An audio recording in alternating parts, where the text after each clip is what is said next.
তো হ্যালো বন্ধুরা, সবাই কেমন আছেন? আশা করি ভালো আছেন। তো আমি খুবই ভালো আছি বলে বরাবরের মতন আবার হইলাম একটা ছোট্ট মিনি ব্লগ নিয়ে আমি হানি। তবে চলুন বন্ধুরা, আর দেরি না করে ভিডিওটা স্টার্ট করা যাক। হ্যাঁ বন্ধুরা, আপনারা হয়তো ভাবতাছেন যে বেহানকার বেহানা ফটিকের মতন কোনে গেতাছি, আসলে তেহান কিন্তু বেহান না। এখন বাজে দুপুর 3টে। তার মানে গাইস, কালকে একটা কাম করে থুয়াইছিলাম, এখন ওই বস্তুটি আবারও ভাঙ্গা চুরা রুমে নিয়ে এখন নাগে, তাই আমরা গেতাছি।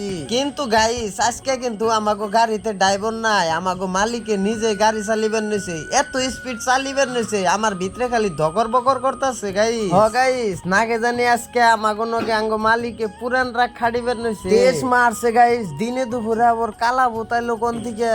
ও না গাইস, এটা আসলে তো কালা ভূত না, এটা কালা কাপড় পিনতে একজন মানুষ আইছে। দেখছেন কি গাইস, রাস্তার চারে মুরকার ভিউটা কি হরম লাগছে।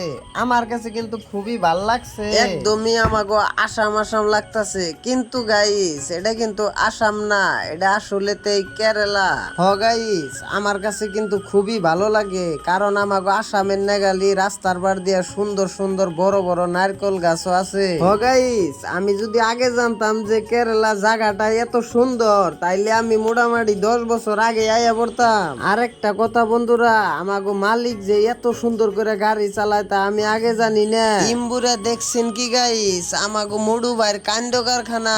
আমি ডরে কিন্তু বাঁচতাছি না, আর উনি হেডফোন লাগিয়া পুরা নাচানাচি আরম্ভ করে দিছে। তবে যাই হোক বন্ধুরা, অবশেষে কিন্তু আমরা আইয়া পাইলাম। এই যে দেখতাছেন টেবিল কাভার চেয়ার কাভার সম্পূর্ণ গুছিয়া এখন আমরা রুমে নিয়ে যাবো। বন্ধুরা, আজকের মতন ভিডিও এই পর্যন্তই। সবাই ভালো থাকুন, সুস্থ থাকুন, দেখা হচ্ছে নেক্সট ভিডিও।